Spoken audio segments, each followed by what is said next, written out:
Nama saya Sari, tahun ini saya berusia 28 tahun. Saya lahir dan besar di sebuah desa kecil di pinggiran Surabaya, Jawa Timur. Kehidupan keluarga saya sederhana, bahkan bisa dibilang serba kekurangan.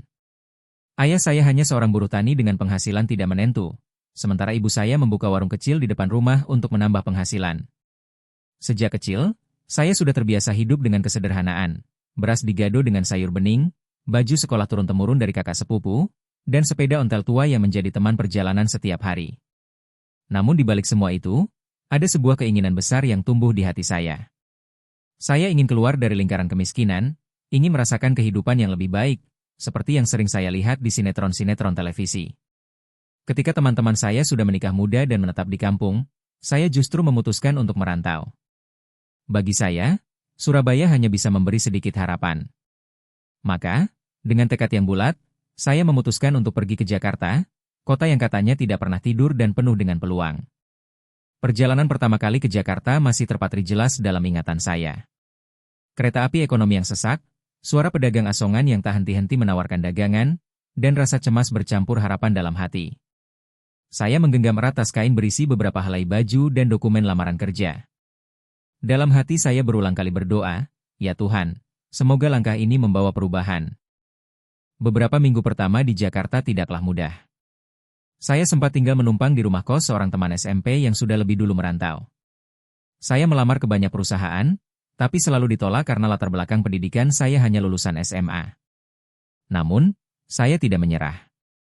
Sampai akhirnya, keberuntungan datang ketika saya diterima sebagai staf administrasi di sebuah perusahaan percetakan kemasan yang cukup terkenal di kawasan Sudirman.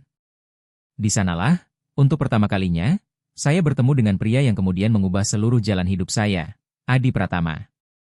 Dia adalah direktur muda perusahaan itu, usianya hanya terpaut 2 tahun lebih tua dari saya. Tingginya semampai, wajahnya tampan khas pria Jawa dengan kulit sawo matang, dan tutur katanya selalu halus serta tenang.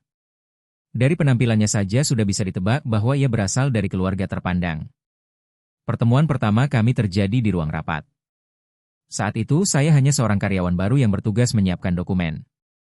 Ketika Adi masuk ruangan dengan jas abu-abu rapi dan aroma parfum mahal, jantung saya berdetak kencang. Saya tahu, sejak detik itu, ada sesuatu yang berubah dalam diri saya. Sebagai seorang direktur, Adi jarang berbicara dengan staf biasa. Dia lebih sering bersikap profesional dan menjaga jarak. Tetapi saya, entah kenapa, merasa tertarik padanya. Saya mengatakan pada diri sendiri, jika bisa memiliki pria ini, hidupku pasti akan jauh lebih baik. Pikiran itu terus menghantui saya dari hari ke hari. Mulai saat itu, saya berusaha mencari kesempatan untuk bisa dekat dengannya. Saat ia meminta staf menemaninya mengurus dokumen ke bank, saya selalu menawarkan diri. Ketika ada acara perusahaan, saya memastikan diri tampil rapi agar bisa menarik perhatiannya. Orang bilang, api kecil lama-lama menjadi besar. Benar saja, setelah beberapa bulan, usaha saya mulai membuahkan hasil. Adi yang awalnya dingin mulai menunjukkan ketertarikan. Bagi saya, hal itu adalah kemenangan besar. Saya merasa dunia sedang berpihak pada saya. Bagaimana tidak? Dari gadis desa yang dulu hanya bisa bermimpi, kini saya berhasil membuat seorang direktur jatuh hati. Saya tidak lagi menyembunyikan hubungan ini. Justru sebaliknya, saya dengan bangga memamerkannya kepada teman-teman sekantor. Namun kebanggaan itu juga membawa konsekuensi. Bisik-bisik sinis mulai terdengar di sekitar saya. "Ah, gadis kampung kok bisa dapetin direktur? Pasti ada trik kotor di balik itu. Pantas saja sering ikut Pak Adi keluar kantor, rupanya ada main." Ucapan-ucapan seperti itu menusuk telinga saya setiap hari. Tapi saya pura-pura tidak peduli. Dalam hati saya hanya berpikir, kalian boleh iri, tapi saya yang berhasil menggenggam masa depan. Saya semakin yakin bahwa inilah jalan yang akan mengubah hidup saya. Dan tanpa saya sadari, dari sinilah sebuah cerita panjang penuh liku dan air mata mulai terbuka. Hubungan saya dengan Adi Pratama semakin lama semakin dekat. Dari awalnya hanya rekan kerja, perlahan berubah menjadi pasangan yang sering menghabiskan waktu bersama. Adi sebenarnya bukan tipe pria yang mudah didekati. Ia pendiam, selalu menjaga wibawa sebagai direktur. Namun, saya yang lebih agresif, selalu mencari cara agar ia merasa nyaman berada di dekat saya.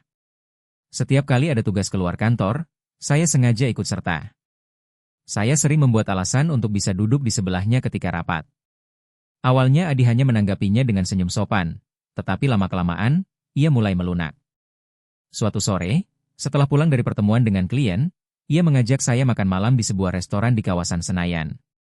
Saat itu, jantung saya berdegup kencang. Saya tahu, inilah langkah pertama yang akan mengubah segalanya. Malam itu, di balik cahaya lampu temaram restoran, Adi mulai terbuka. Ia bercerita tentang kesibukannya, keluarganya, dan rasa kesepian meski bergelimang harta. Saya mendengarkan dengan penuh perhatian, menatapnya seolah-olah tak ada orang lain di dunia ini. Dari sorot matanya, saya melihat ada celah yang bisa saya masuki, celah antara tanggung jawab besar sebagai direktur dan kebutuhan sederhana akan kasih sayang. Saya merasa berhasil. Dalam hati saya bersorak, Adi mulai mempercayai aku. Dari pertemuan itulah, hubungan kami resmi berubah. Kami menjadi sepasang kekasih. Namun, kebahagiaan itu tidak datang tanpa harga. Di kantor, gosip semakin menjadi-jadi. Rekan kerja saya mulai menunjuk dengan tatapan sinis setiap kali saya lewat.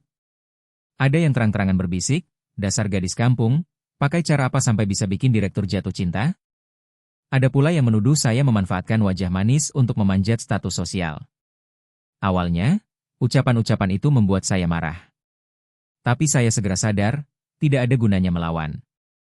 Saya memilih untuk menutup telinga. Biarlah mereka berkata apa saja. Yang penting, saya sudah mendapatkan hati Adi. Di mata saya, itu adalah bentuk kemenangan. Meski begitu, ada sisi lain dalam diri saya yang mulai berubah. Saya bukan lagi gadis desa pemalu yang hanya tahu bekerja keras. Perlahan saya tumbuh menjadi wanita yang penuh ambisi. Saya tidak hanya mencintai Adi karena dirinya, tetapi juga karena simbol kekuasaan dan kemewahan yang melekat padanya. Saya ingin membuktikan pada semua orang, bahwa saya, Sari, layak hidup di dunia yang lebih tinggi. Saya mulai memperhatikan penampilan. Gaji saya yang pas-pasan tidak cukup untuk membeli baju bermerek atau perawatan kecantikan, tapi Adi selalu memberi uang tambahan. Bagi dia, memberikan beberapa juta rupiah bukanlah masalah. Saya pun dengan senang hati menggunakannya untuk mengubah diri, perawatan wajah di salon elit, pakaian baru, dan sepatu hak tinggi yang membuat saya tampak anggun. Namun, kebahagiaan itu bercampur dengan rasa takut. Saya sering cemburu berlebihan. Setiap kali ada karyawan wanita lain menyapa Adi dengan ramah, saya merasa panas. Saya mulai mengawasi setiap geraknya, bahkan sekali waktu saya diam-diam mengecek telepon genggamnya. Ketakutan kehilangan membuat saya berubah menjadi wanita yang posesif. Mungkin banyak orang akan berkata saya keterlaluan. Tapi di balik sikap itu ada rasa insecure yang tak pernah hilang. Saya selalu teringat asal-usul saya, anak desa miskin, yang kini berdiri di samping seorang direktur kaya raya. Di hati kecil saya masih ada suara yang berbisik, kalau aku lengah sedikit saja, aku akan kehilangan semuanya. Dan di balik semua kebanggaan serta ketakutan itu, saya tidak tahu bahwa jalan yang saya pilih akan membawa saya pada pusaran peristiwa yang jauh lebih besar, lebih gelap, dan lebih menyakitkan dari apapun yang pernah saya bayangkan. Beberapa bulan setelah hubungan kami semakin serius, saya akhirnya mendapat kesempatan yang selama ini saya tunggu-tunggu, datang ke rumah keluarga Adi. Sebenarnya, ia tidak pernah berniat memperkenalkan saya kepada keluarganya terlalu cepat. Ia selalu berdalih bahwa ibunya cukup keras dan sulit menerima orang baru. Tapi suatu hari, ketika Adi sakit demam, saya bersikeras untuk datang menjenguk. Dengan alasan ingin merawatnya, akhirnya ia mengalah dan membawa saya ke rumahnya. Begitu mobil melewati gerbang besar yang menjulang tinggi, saya tertegun. Di depan mata saya berdiri sebuah villa mewah di kawasan Menteng, Jakarta Pusat, dengan halaman luas, pepohonan rapi, dan air mancur di tengah taman. Rumah itu tampak seperti istana modern, sangat jauh dari rumah papan sederhana di Surabaya tempat saya dibesarkan. Saya merasa kecil, seolah seorang tamu tak diundang di dunia yang bukan milik saya. Di ruang tamu, saya bertemu dengan Madam Ratna Dewi, Ibunda Adi. Beliau adalah sosok wanita paruhbaya, berwibawa, dengan riasan sempurna dan sikap tegas. Dari matanya saja saya bisa merasakan dinginnya penilaian. Ia memandang saya dari ujung rambut sampai ujung kaki, seolah menimbang-nimbang harga diri saya. Senyum tipisnya tidak menutupi tatapan yang penuh keraguan. Jadi ini Sari, suaranya datar, tak ada kehangatan. Saya mencoba tersenyum sopan, membungkuk sedikit sambil berkata pelan, "Iya, Bu. Senang sekali bisa bertemu Ibu." Namun, dalam hati saya gemetar.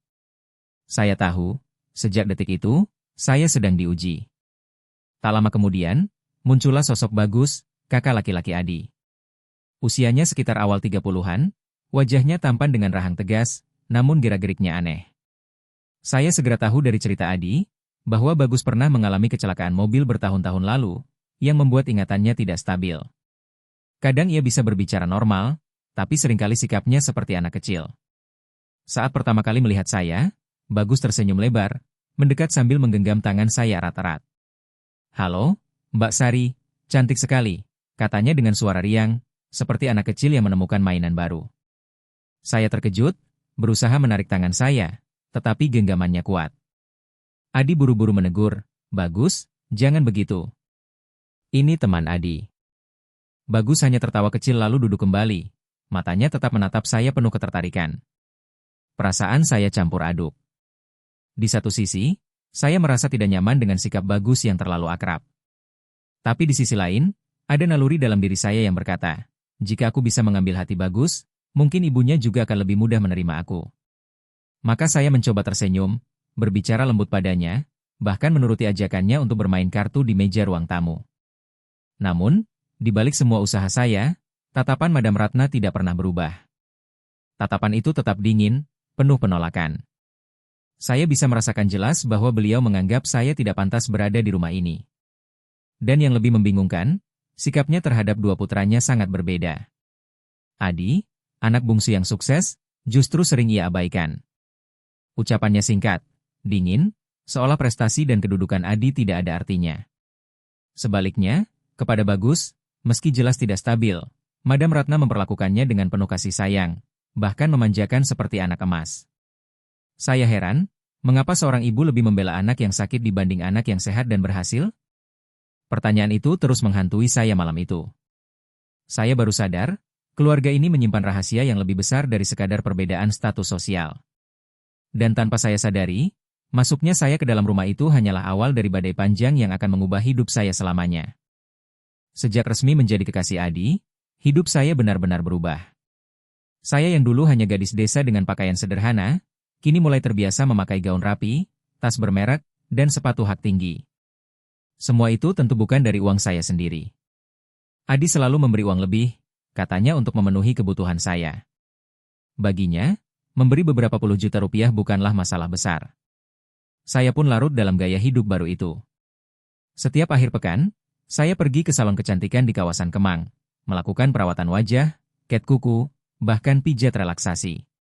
Saya belajar cara merias wajah dengan sempurna, mengikuti tren fashion, dan berusaha tampil seperti wanita kelas atas Jakarta. Di depan teman-teman lama di Surabaya, saya mulai menunjukkan foto-foto di media sosial, makan malam di restoran mahal, liburan singkat ke Bali, atau sekadar berpose di depan mobil Adi. Saya merasa bangga. Akhirnya, inilah hidup yang pantas untukku. Namun kebanggaan itu membuat saya berubah. Saya semakin sering bersikap cemburu, bahkan mengontrol kehidupan Adi. Saya tidak suka ketika ada karyawan wanita lain mendekatinya, meskipun hanya untuk urusan pekerjaan. Saya kerap mengirim pesan untuk memastikan ia sedang di mana, dengan siapa, dan melakukan apa. Saya bahkan pernah diam-diam memeriksa jasnya, khawatir ia menyembunyikan sesuatu. Hubungan kami makin lama makin penuh ketegangan. Adi, yang pada dasarnya adalah pria lembut, mulai menunjukkan rasa lelah.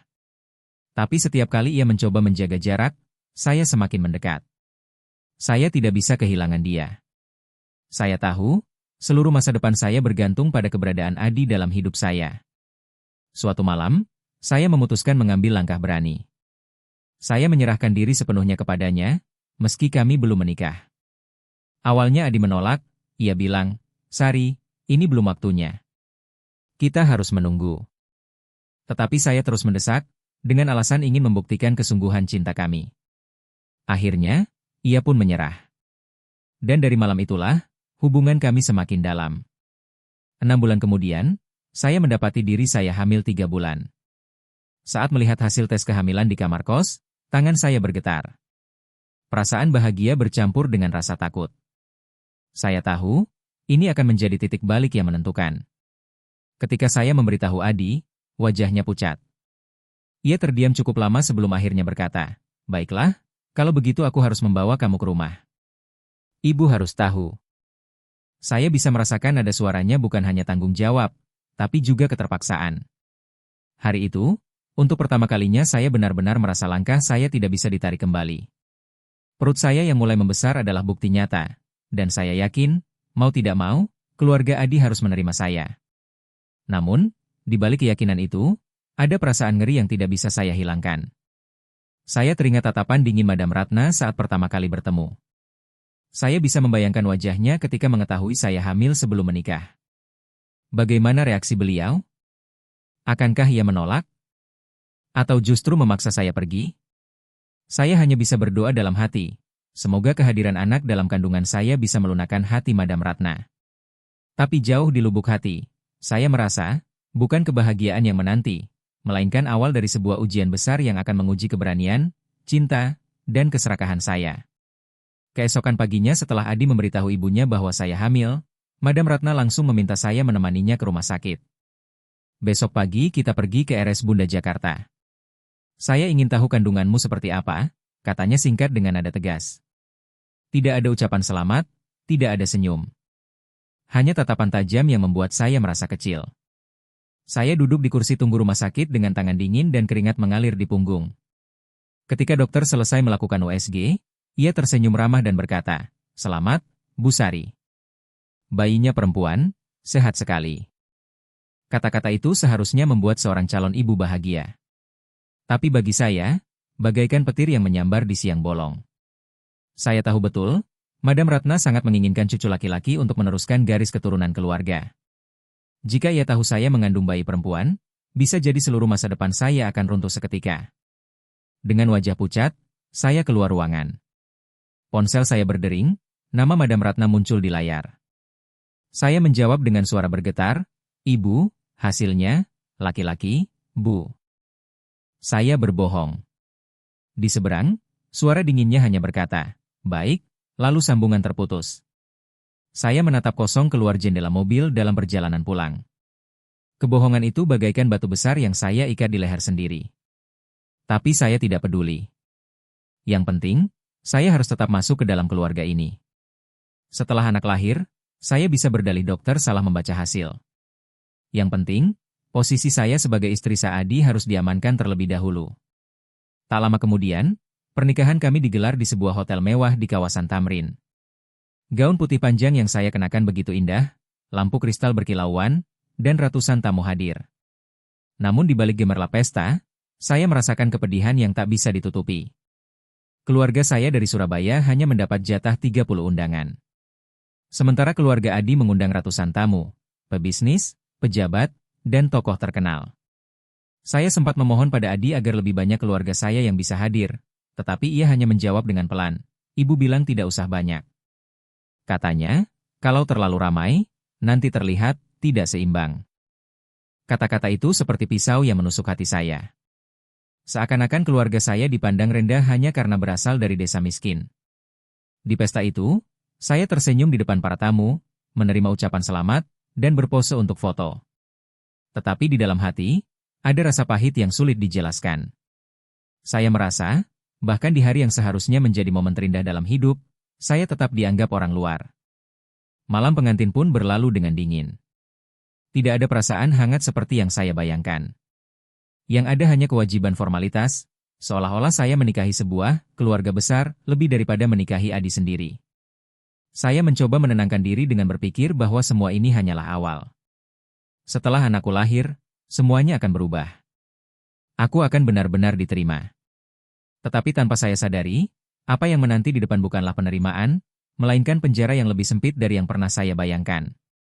Setelah pesta pernikahan yang megah itu, kehidupan saya resmi berpindah ke dalam rumah besar keluarga Adi di Menteng.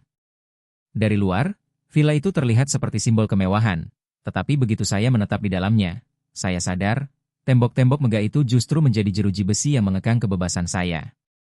Madam Ratna dengan tegas mengatur seluruh hidup saya. Ia berkata, "Mulai hari ini, kamu tidak perlu bekerja lagi. Tugasmu hanya satu, melahirkan cucu sehat untuk keluarga ini." Saya mencoba membela diri, mengatakan bahwa saya ingin tetap bekerja meski hanya sebagai staf administrasi.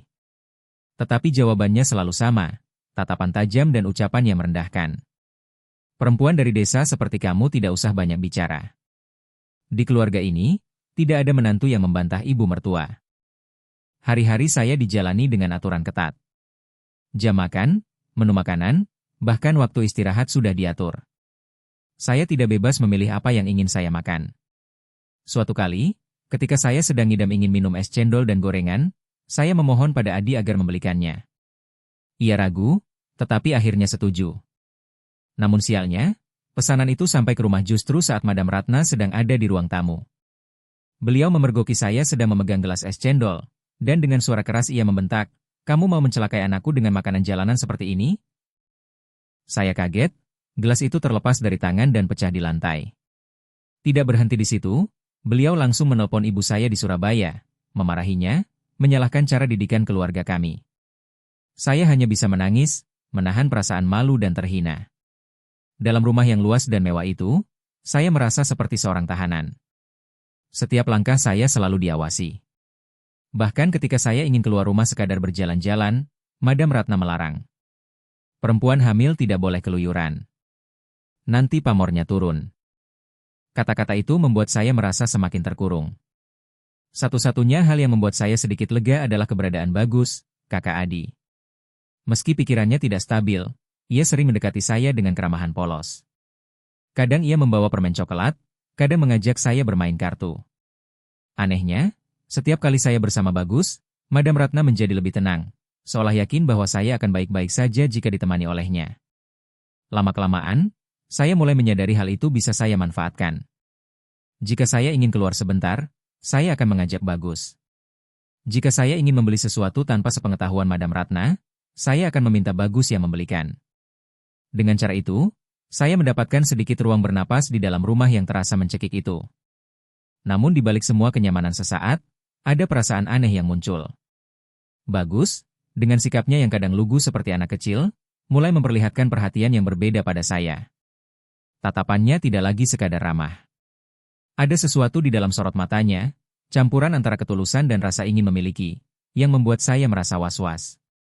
Saya berusaha mengabaikannya, berpura-pura tidak tahu. Tetapi jauh di dalam hati, saya mulai merasakan bahaya.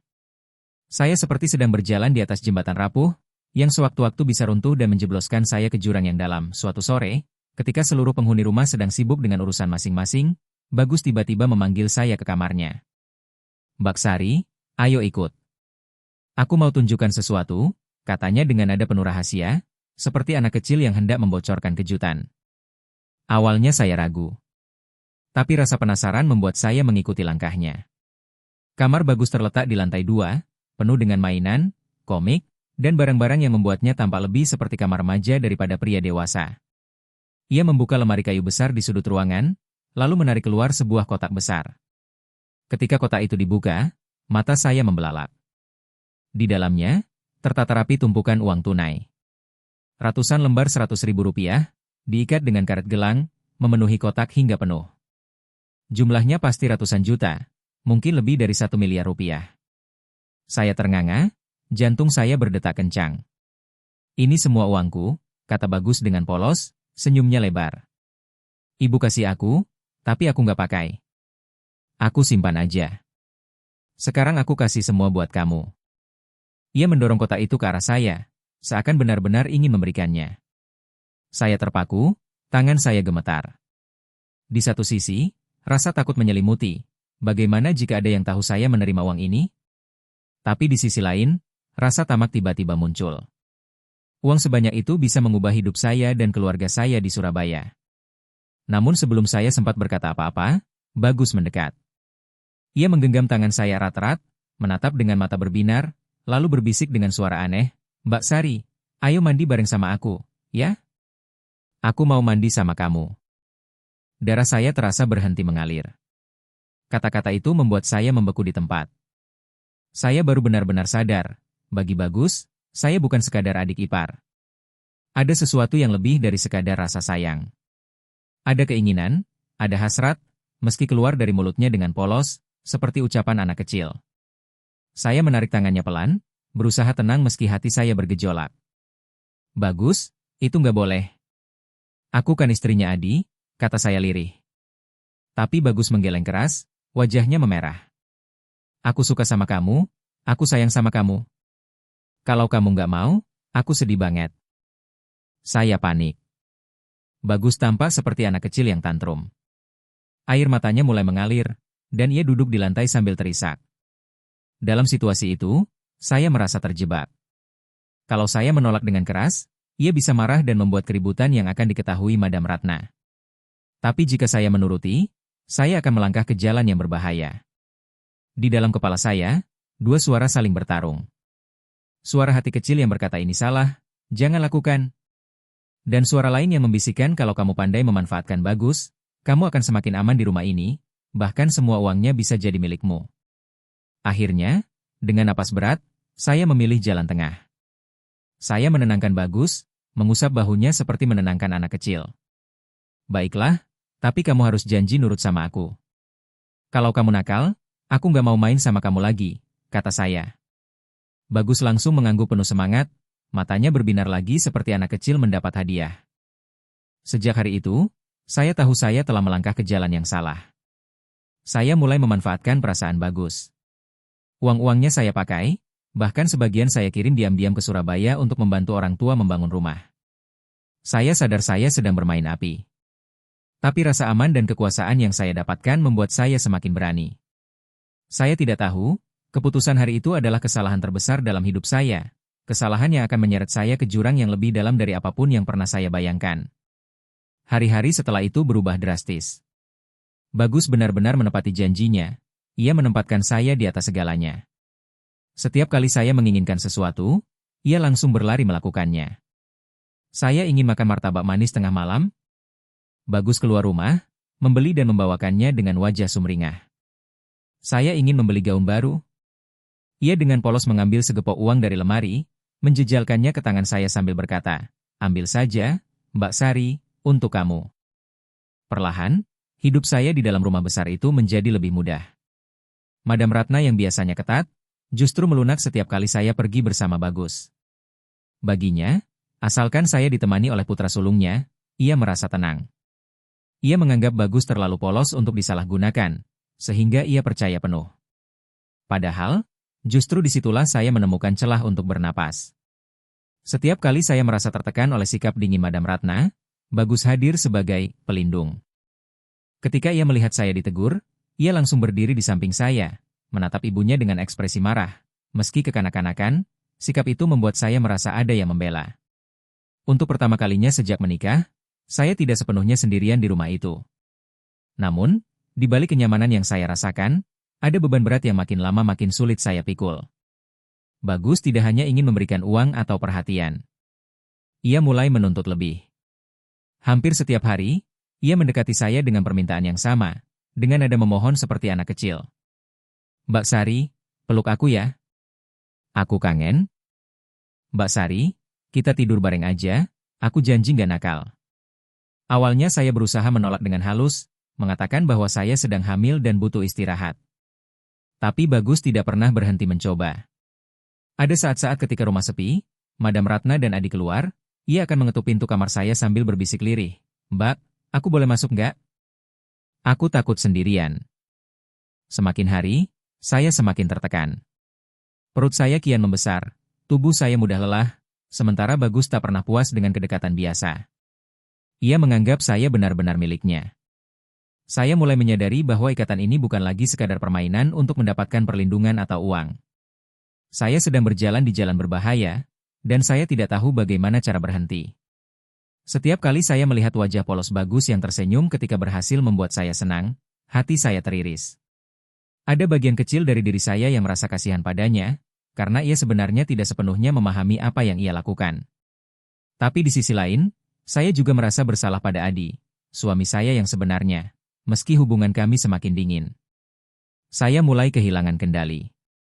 Apa yang awalnya hanya taktik untuk bertahan hidup, kini berubah menjadi jebakan yang menahan saya di dalam lingkaran kesalahan. Setiap uang yang saya terima dari Bagus, setiap senyum puas yang ia berikan, adalah pengingat bahwa saya sudah semakin jauh dari jalan yang benar. Dan saya tahu, cepat atau lambat, semua ini akan terbongkar.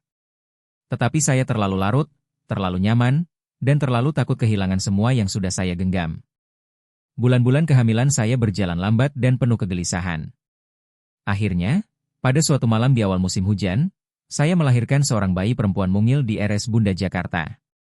Tangis pertamanya menggema di ruang bersalin, membuat mata saya basah oleh air mata. Saya menatap wajah kecil itu dengan hati yang campur aduk, bahagia sekaligus takut. Bayi itu saya beri nama Ayu Lestari, harapan agar kelak ia tumbuh menjadi gadis yang kuat dan membawa cahaya. Ketika dokter mengumumkan bahwa bayi saya adalah perempuan, wajah Madam Ratna yang menunggu di luar berubah pucat lalu dingin. Ia tidak mengucapkan sepatah kata pun. Bahkan, ia menolak menggendong cucunya. Perempuan, gumamnya dengan nada penuh kecewa, sebelum berbalik meninggalkan rumah sakit. Adi, sebaliknya, menatap putri kecil kami dengan penuh kasih. Ia mengangkatnya ke dada, membisikkan kata-kata lembut, "Ini putri ayah, Ayu Lestari. Ayah akan selalu sayang sama kamu." Saat itu, hati saya bergetar. Saya melihat Adi yang berbeda, seorang ayah penuh cinta, meski sebagai suami ia mulai menjauh dari saya. Hari-hari setelah melahirkan berubah menjadi neraka kecil. Madam Ratna semakin dingin. Setiap tangisan Ayu di malam hari dianggap gangguan. Pernah suatu kali, ketika Ayu menangis keras, ia menggedor pintu kamar saya sambil berteriak, "Kalau anakmu tidak bisa diam, bawa keluar dari rumah ini." Aku tidak tahan mendengar suaranya. Dengan tubuh lemah, saya hanya bisa menggendong bayi saya, menangis bersama dalam gelap.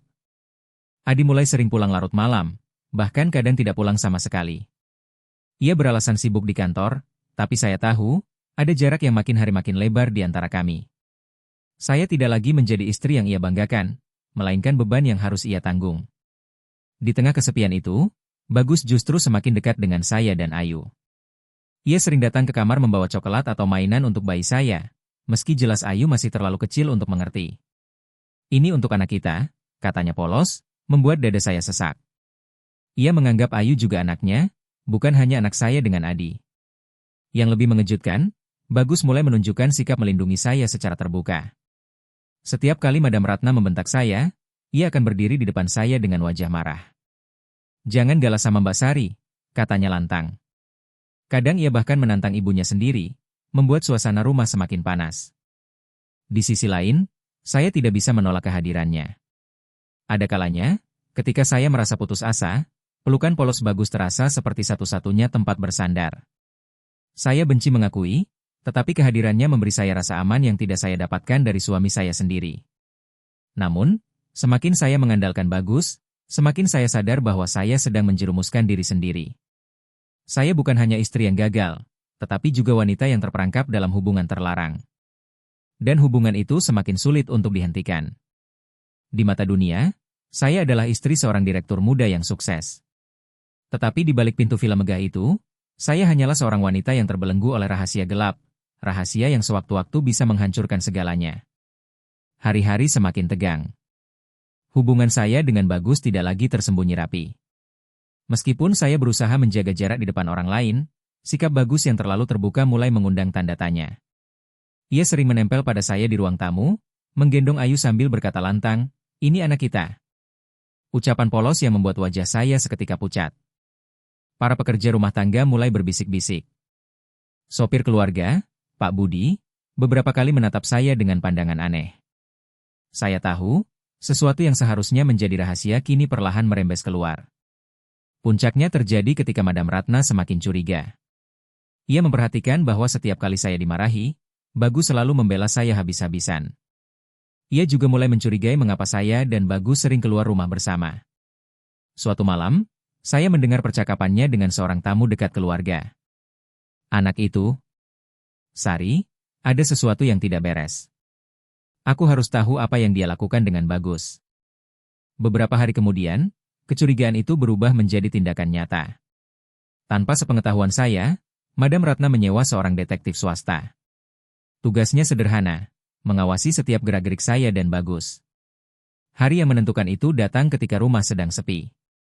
Adi sedang dinas luar kota, Madam Ratna pergi menghadiri pertemuan bisnis, dan hanya saya serta Bagus yang tinggal di rumah. Bagus, seperti biasa, masuk ke kamar saya dengan senyum riang, membawa sekeranjang buah. "Untuk kamu, Mbak Sari. Kamu harus sehat," katanya sambil mendekati saya. Saya berusaha menjauh, tapi Bagus menarik tangan saya dan memeluk erat. Aku sayang kamu, jangan tinggalkan aku. Saya panik, berusaha melepaskan diri, tapi pada saat itulah terdengar bunyi klik, suara kamera. Saya menoleh ke arah pintu dan melihat seorang pria asing berdiri, kamera di tangannya. Wajahnya dingin, tatapannya tajam. Saya tahu, semuanya sudah terlambat. Malamnya, ketika Adi pulang dari perjalanan, rumah itu berubah menjadi medan perang. Madam Ratna duduk di ruang tamu dengan wajah penuh amarah. Di meja depannya, bertumpuk foto-foto yang diambil diam-diam. Saya dan Bagus berpelukan, tangan kami saling menggenggam, tatapan kami terlalu intim untuk sekadar kakak ipar dan adik ipar. Adi mengambil foto-foto itu dengan tangan bergetar. Wajahnya pucat, lalu memerah, kemudian berubah menjadi kaku. Ia menatap saya dengan mata penuh luka dan kekecewaan. Sari, apa ini benar? Kau mengkhianatiku, dengan kakakku sendiri? Saya terisak, berlutut di lantai, mencoba menjelaskan. Adi, aku tidak bermaksud, aku hanya, suara saya tercekat. Apapun alasan yang saya berikan terdengar hampa. Madam Ratna berdiri, menampar saya keras hingga pipi saya terasa terbakar. Perempuan hina. Kau mempermalukan keluargaku, teriaknya. Di sudut ruangan, Bagus hanya berdiri kebingungan, tidak sepenuhnya mengerti apa yang sedang terjadi. Ia mendekat dan berkata polos, aku kan cuma sayang sama Mbak Sari, kenapa semua marah? Tangisan Ayu dari kamar terdengar, seakan menjadi latar belakang tragedi yang pecah malam itu. Saya merasa dunia saya runtuh.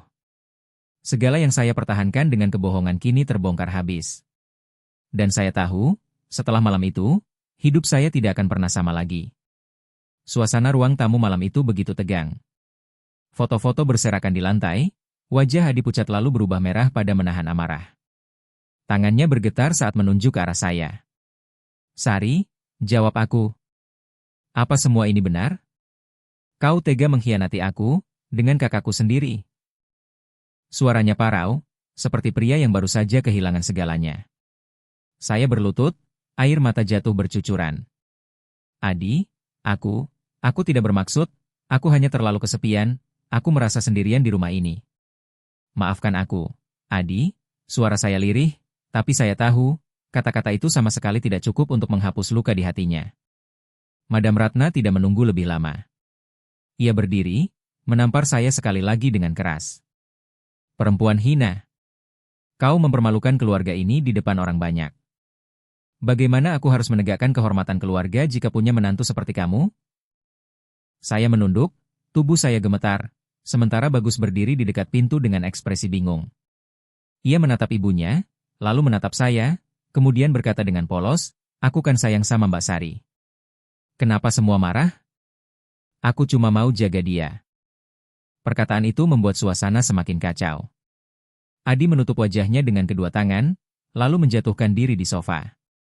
Ia terisak lirih, kemudian berbisik dengan suara pecah, kalau bukan karena aku. Bagus tidak akan seperti ini. Semua orang terdiam. Saya menatapnya, bingung. Apa maksud Adi? Dengan suara gemetar, Adi menjelaskan kebenaran yang selama ini ia pendam. Bertahun-tahun lalu, ia yang mengendarai mobil saat kecelakaan terjadi. Dialah yang membuat Bagus kehilangan ingatan dan mengalami gangguan mental. Sejak hari itu, aku merasa bersalah seumur hidup. Semua ini salahku. Kalau kau ingin bersama Bagus, lakukanlah. Aku tidak akan melawan. Anggap saja ini karmaku. Saya terperangah. Tubuh saya lemas seketika. Jadi, selama ini Adi menanggung beban rasa bersalah yang begitu besar. Dan kini, ia bahkan rela mengorbankan kebahagiaannya sendiri untuk menebus kesalahan itu. Madam Ratna berteriak histeris. Adi, apa yang kau katakan? Kau rela istrimu tidur dengan kakakmu sendiri? Itu gila? Namun Adi hanya menunduk, air matanya jatuh tanpa henti. Kalau itu bisa membuat Bagus merasa bahagia, biarlah aku menanggung semua sakit ini. Saya tidak percaya dengan apa yang saya dengar. Seorang suami yang rela berbagi istrinya demi menebus rasa bersalah pada kakaknya. Hati saya hancur berkeping-keping. Rasa malu, rasa bersalah, dan rasa ngeri bercampur menjadi satu. Malam itu, saya sadar hidup saya telah berubah menjadi sebuah tragedi yang tak terbayangkan.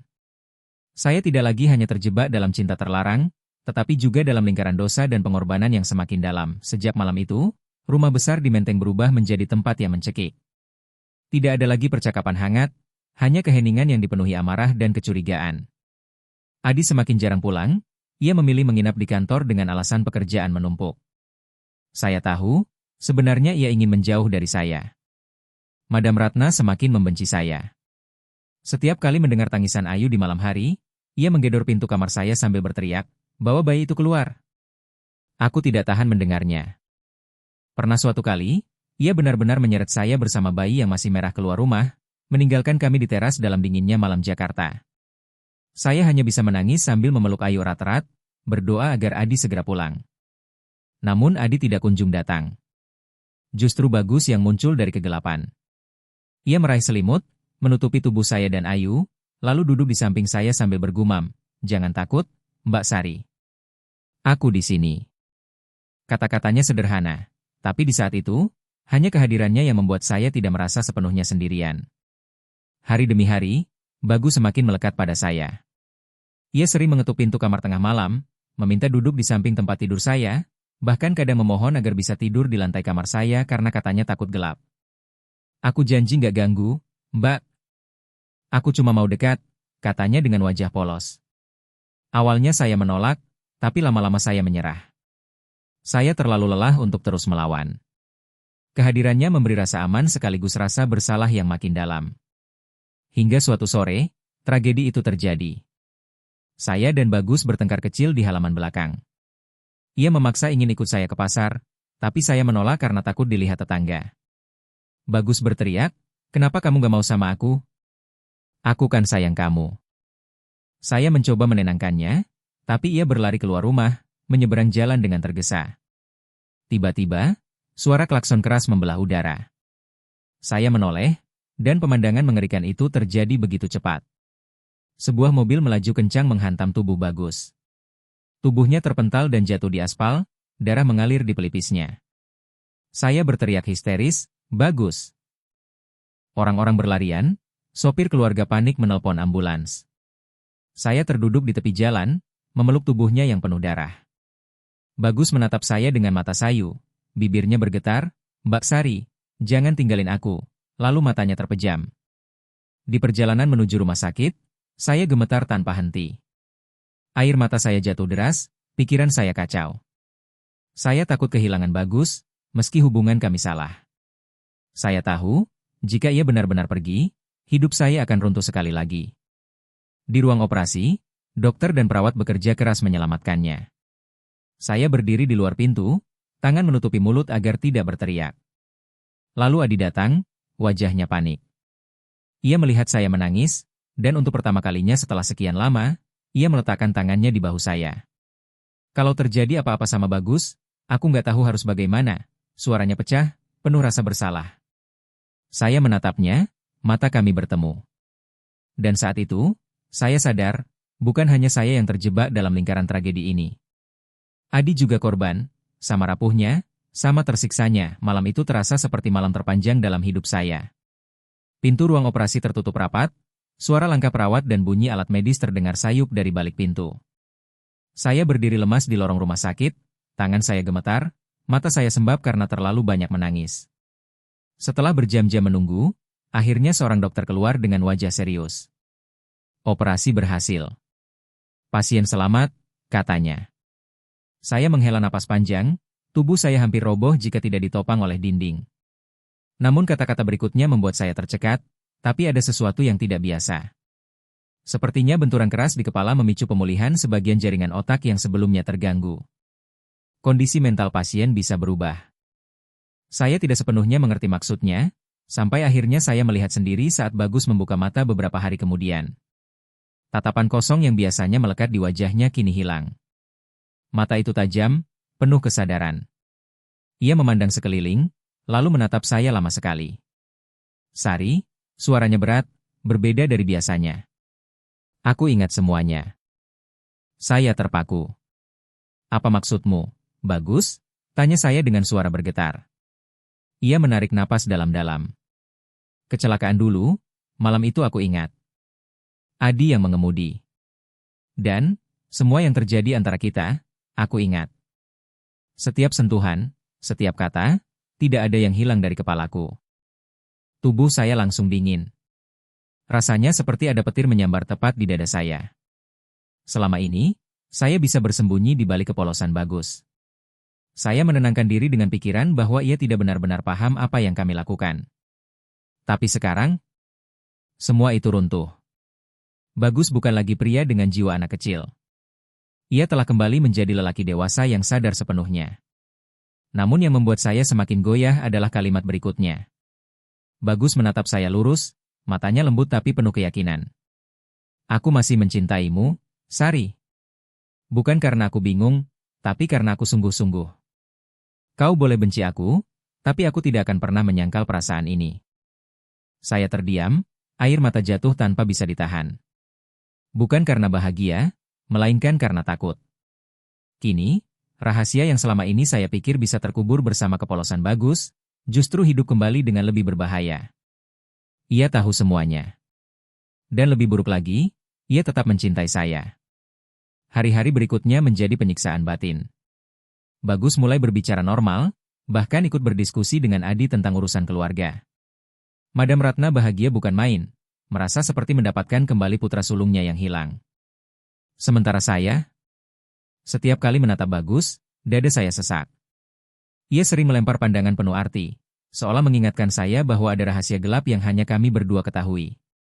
Saya hidup dalam ketakutan. Ketakutan bahwa suatu hari ia akan mengungkap semuanya. Atau lebih parah lagi, ia akan menuntut saya untuk mengakui hubungan itu sebagai sesuatu yang nyata. Bibir saya kering, hati saya gelisah. Saya tahu, mulai saat itu, hidup saya bukan lagi berada di tepi jurang. Saya sudah jatuh ke dalamnya. Dan tidak ada jalan kembali. Setelah kepulangan Bagus dari rumah sakit, rumah besar di Menteng itu kembali ramai. Madam Ratna begitu gembira melihat putra sulungnya berbicara lancar, berpikir jernih, dan bisa ikut mengurus bisnis keluarga. Semua orang menyambut perubahan itu sebagai mukjizat. Semua orang, kecuali saya. Saya justru merasa dunia saya runtuh. Sebab kini Bagus bukan lagi pria dengan jiwa anak kecil yang bisa saya kendalikan. Ia lelaki dewasa yang sadar sepenuhnya akan apa yang pernah terjadi di antara kami. Hubungan saya dengan Adi makin rapuh. Setelah peristiwa terbongkarnya rahasia kelam itu, ia memilih jalan yang membuat saya merasa hancur, perceraian. Di ruang sidang pengadilan agama, Adi hanya menatap saya dengan mata merah dan berkata lirih, "Aku sudah tidak sanggup lagi. Kau rawat Ayu baik-baik. Anggap saja semua ini salahku." Saya menerima uang tunjangan dalam jumlah besar, tapi tidak ada satupun kata penghiburan. Saat palu hakim diketuk, rasanya seakan pintu terakhir yang menahan saya agar tetap tegak sudah roboh. Dengan Ayu yang masih kecil, saya kembali ke Surabaya. Di kota kelahiran saya membuka warung kecil di depan rumah orang tua. Hidup saya jauh dari mewah, tapi setidaknya lebih tenang. Saya mulai belajar berdiri dengan kaki sendiri, membesarkan Ayu tanpa bergantung pada siapapun. 3 tahun berlalu. Ayu tumbuh menjadi anak yang ceria. Meski sering bertanya, "Ibu, ayah di mana?" Pertanyaan itu selalu menusuk hati saya. Saya hanya bisa menjawab singkat, "Ayah sedang sibuk kerja di Jakarta." Saya kira, semua masa lalu itu sudah terkubur. Sampai suatu sore, sebuah mobil hitam berhenti di depan warung saya. Dari dalamnya keluar sosok lelaki dengan jas rapi, wajah dewasa yang begitu familiar. Saya hampir tidak percaya dengan mata saya. Itu adalah Bagus. Bukan lagi Bagus yang lugu dan polos. Di depan saya berdiri seorang pria matang, tatapannya dalam, penuh keyakinan. Senyum kecilnya muncul, dan ia berkata pelan, "Sari, sudah lama sekali. Aku datang untuk melihatmu, dan Ayu." Saya tercekat. Ayu yang sedang bermain di teras langsung berlari ke arah pria itu. Bagus berjongkok, menatapnya dengan lembut, lalu mengusap kepalanya.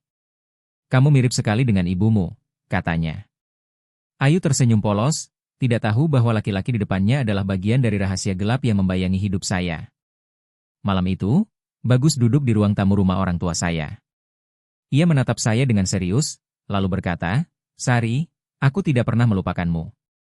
3 tahun ini, aku berusaha memperbaiki diriku, membuktikan bahwa aku bisa jadi lelaki sejati. Aku ingin memperbaiki semua yang salah. Jika kau izinkan, aku ingin merawatmu dan Ayu, bukan lagi sebagai kesalahan, tapi sebagai jalan baru. Kata-kata itu membuat saya gemetar. Hati saya campur aduk. Ada bagian dari diri saya yang rindu akan kasih sayang, ada juga bagian yang dipenuhi rasa takut dan rasa bersalah. Bagaimana mungkin saya bisa menerima lelaki yang pernah menjadi bagian dari dosa terbesar hidup saya? Tapi di sisi lain, bagaimana mungkin saya menolak, jika ia adalah satu-satunya orang yang pernah melindungi saya di saat semua orang meninggalkan? Saya hanya bisa menunduk, air mata jatuh satu persatu. Tidak ada jawaban yang keluar dari mulut saya malam itu. Sejak kedatangan Bagus di Surabaya, hidup saya kembali diliputi kegelisahan. Ia sering mampir ke warung kecil saya, membantu menata barang dagangan, bahkan bermain bersama Ayu.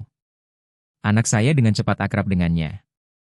"Om Bagus baik sekali," katanya polos sambil tertawa. Mendengar itu, hati saya terasa hangat sekaligus perih. Bagus tidak lagi menunjukkan sikap kekanak-kanakan seperti dulu. Ia kini sosok pria dewasa, percaya diri, bahkan penuh wibawa. Setiap kali ia berbicara, sorot matanya tajam, tapi ketika menatap saya dan Ayu, ada kelembutan yang tidak bisa saya abaikan. Suatu sore, setelah Ayu tertidur, Bagus duduk berhadapan dengan saya di ruang tamu rumah orang tua saya. Suaranya tenang, tapi penuh ketegasan. "Sari, aku tahu kita punya masa lalu yang kelam. Tapi 3 tahun ini aku tidak pernah berhenti memikirkanmu. Aku tahu semua yang terjadi salah, tapi perasaan ini tidak pernah salah. Aku mencintaimu. Aku ingin menjaga kamu dan Ayu dengan cara yang benar." Saya tercekat, air mata saya jatuh tanpa sadar. "Bagus, kamu tidak mengerti.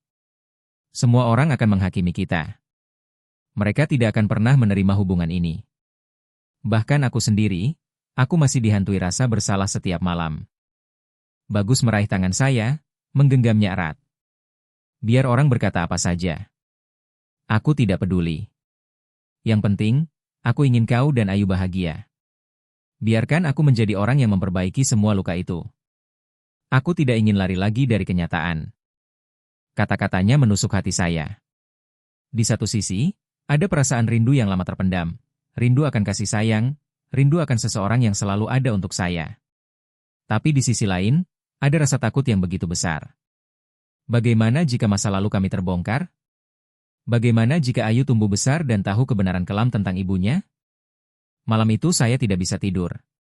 Saya memandang wajah polos Ayu yang sedang terlelap, dan hati saya berbisik, mungkin anakku butuh seorang ayah. Mungkin aku juga butuh seseorang yang bisa menemaniku di sisa hidup. Namun bayangan masa lalu menghantui saya tanpa henti. Tatapan marah Madam Ratna, wajah Adi yang penuh luka, dan dosa yang sudah saya biarkan tumbuh.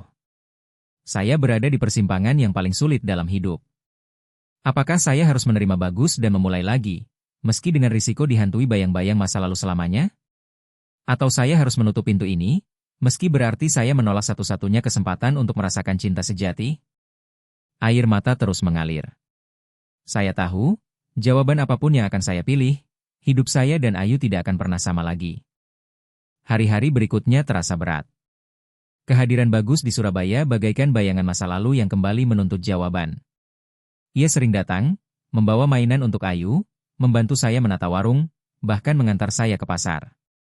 Setiap orang yang melihatnya akan mengira ia bagian dari keluarga kecil saya. Namun, di balik semua itu, hati saya terus berperang. Malam-malam saya habiskan dalam gelisah. Ketika menatap wajah Ayu yang tertidur, saya bertanya pada diri sendiri, apakah aku tega membiarkan anakku tumbuh tanpa sosok ayah?